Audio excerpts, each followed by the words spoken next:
This section heading is called Administration Tools. So now what we're going to do within this section is we're going to throw some data inside of HDFS, and then we're going to take a look at some common tools that we can use to manage the data. So first we're going to create a directory that we're going to use to house that data. So we're going to type Hadoop, and we're going to type fs-mkdir. The directory that we're going to create in HDFS is going to be called input. Next, we're going to copy some files from the local file system into that directory. So we're going to use the put command for this. So we're going to put what's in lab 4, and inside of there we're going to copy all the files into that directory. Oops, and we want lab 04. There we go. Next, we'll verify that those files are in there. Input, and we can see that they are. So once again, we're using those 3 books. Alright, so now let's take a look at some common tools that we can use to manage this data. So the first tool that we're going to take a look at is the FSCK utility. So we can use this utility to detect errors as well as track the locations of the blocks within HDFS. So we're going to type Hadoop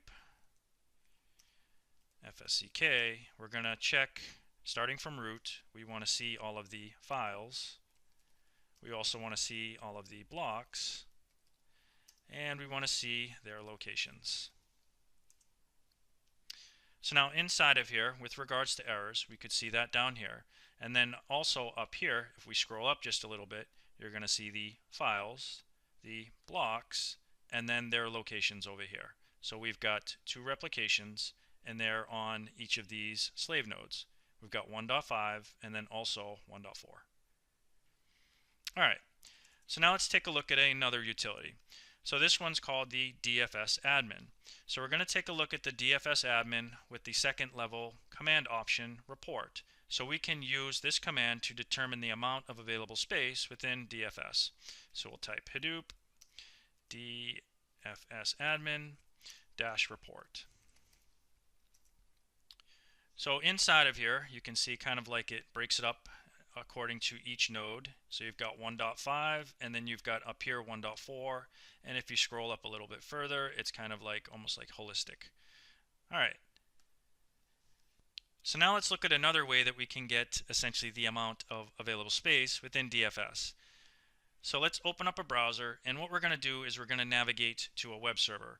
So this web server actually resides on your node within the cluster. So your nodes within the cluster can run an internal web server. This one we're actually accessing on the NameNode. So it's going to be that HTTP port. So we're going on the NameNode, and then here we can actually see those statistics regarding the amount of space within DFS. Alright, so notice how we're on the NameNode right now, and then what we're going to illustrate here is that we can actually browse the file system from the NameNode. So think of it almost like a proxy, right? So we're going to browse the file system. Notice that we're now on the slave node. So we're going to go user, support, input, and then we can see that data. Now, the next thing that I want you to understand here is that we don't have to go through the name node to actually interact with these slave nodes. So now to illustrate that we can essentially interact directly from the Hadoop client is I'm just going to have you go right from here. So we're going to take a look at this. We're going to type block scanner report. And essentially what this is every single data node is going to verify its blocks. So we're just kind of taking a look at a listing of that check. So now we're going to type block and then scanner report. And in the lab, I'm just having you navigate to a different one here. So I'm just going to put this to slave 2. So here we can see that listing, and then on the end over here we can also add a query parameter to see the blocks. And we're going to type that as well, so list blocks. Alright, and here we can tell which ones are verified or not.